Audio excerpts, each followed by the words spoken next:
please. Hello, Mr. Gandhi. Welcome to the Hilltop over here. My name is Nikash Harpanhalli. I am from Dallas, Texas, and I'm gay and Indian American.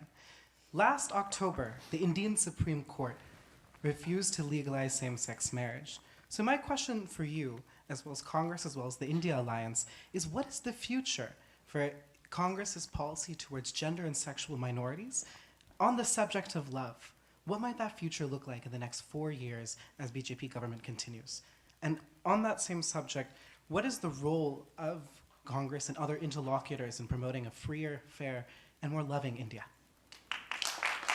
No, I think I can't really comment on a Supreme Court judgment. But what I said earlier, from our perspective, what you want to do, how you want to live your life, what religion you want to follow, what you want to wear, what your sexual preferences are, is your business. It's not our business. And for us, we would defend your right and everybody else's rights to express themselves and to live in a way they think fair.